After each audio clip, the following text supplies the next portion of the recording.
തിരുവനന്തപുരം മേലറ്റുമുഴിയിൽ വനംവകുപ്പിന്റെ വാഹനം അപകടത്തിൽപ്പെട്ടു. പ്രദേശത്തിറങ്ങിയ കാട്ടുപോത്തിനെ തുരത്തുന്നതിനിടെയായിരുന്നു അപകടം. ഉദ്യോഗസ്ഥർ സഞ്ചരിച്ചിരുന്ന ജീപ്പ് 5 അടി താഴ്ചയിലേക്ക് മറിഞ്ഞു. ജീപ്പിലുണ്ടായിരുന്ന ഡോക്ടർ വിഷ്ണുവിനും പരുക്കേറ്റു. വനംവകുപ്പ് ഉദ്യോഗസ്ഥരും നാട്ടുകാരും ചേർന്ന് ജീപ്പ് പുറത്തെടുക്കുകയാണ്. മേഘ്ന മുരളി വിശദാംശങ്ങളുമായി. മേഘ്ന, ദൃശ്യത്തിൽ നമുക്ക് കാണാൻ കഴിയുന്നുണ്ട്. ജീപ്പ് പുറത്തേക്ക് പൂർണ്ണമായും എടുത്തോ? എങ്ങനെയാണ് പരുക്ക്? എത്ര പേരുണ്ടായിരുന്നു ജീപ്പിൽ? തിരുവനന്തപുരത്താണ് അപകടമുണ്ടായത്. വനംവകുപ്പ് ഉദ്യോഗസ്ഥർ സഞ്ചരിച്ച ജീപ്പാണ് 5 അടി താഴ്ചയിലേക്ക് മറിഞ്ഞത്. കാട്ടുപോത്തിനെ തുരത്തുന്നതിനിടെയാണ് ഈ അപകടം ഉണ്ടായത്. മേഘന, ഏറ്റവും പുതിയ വിവരങ്ങൾ, ജീപ്പ് പുറത്തേക്ക് എടുത്തെന്ന് തോന്നുന്നു അല്ലേ? എങ്ങനെയാണ് പരുക്ക്?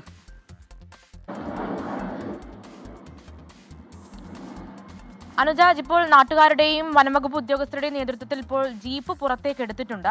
ഈ അപകടം ഉണ്ടാകുന്നത് ഈ തിരുവനന്തപുരം മേലറ്റുമുഴിയിൽ ഒരു കാട്ടുപോത്ത് ഇറങ്ങിയിട്ടുണ്ട് എന്നുള്ളൊരു വിവരം ഈ നാട്ടുകാരും പ്രദേശവാസികളും വനംവകുപ്പിനെ അറിയിക്കുന്നു. അങ്ങനെയാണ് ഡോക്ടർ അടക്കമുള്ള സംഘം വനംവകുപ്പിന്റെ നേതൃത്വത്തിൽ ഇവിടെ എത്തിയത്. അതിനുശേഷം ഈ കാട്ടുപോത്തിന്റെ പുറകെ ഈ ജീപ്പിൽ സംഘം പോകുമ്പോഴായിരുന്നു ബ്രേക്ക് നഷ്ടപ്പെട്ട വാഹനം ചെരുവിലേക്ക് മറിഞ്ഞത്.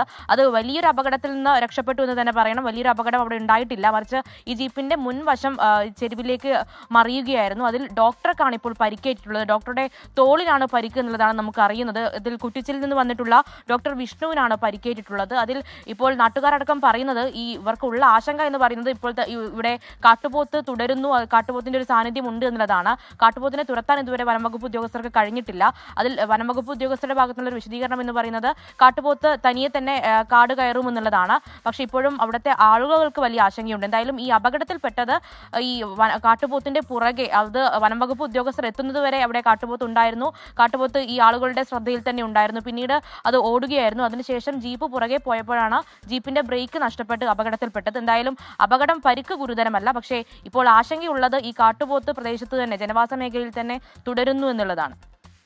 മേലറ്റുമുഴിയിൽ കാട്ടുപോത്തിനെ തുരത്താൻ ശ്രമിക്കുന്നതിനിടെ വനംവകുപ്പ് വാഹനം അപകടത്തിൽപ്പെട്ട് ഡോക്ടർക്ക് പരുക്കേറ്റു. തോളിനാണ് പരുക്കേറ്റത്. പരുക്ക് ഗുരുതരമല്ല. ജീപ്പ് പുറത്തേക്ക് എടുത്തു 5 അടി താഴ്ചയിലേക്ക് പതിച്ചു. പക്ഷേ ഇപ്പോഴും കാട്ടുപോത്ത് ആ മേഖലയിലൊക്കെ ഉണ്ട്. ജനവാസ മേഖലയാണ്. അത് ഒരാശങ്കയായി തന്നെ തുടരുന്നു എന്നതാണ് മേഘ്ന മുരളി നൽകിയ വിവരം.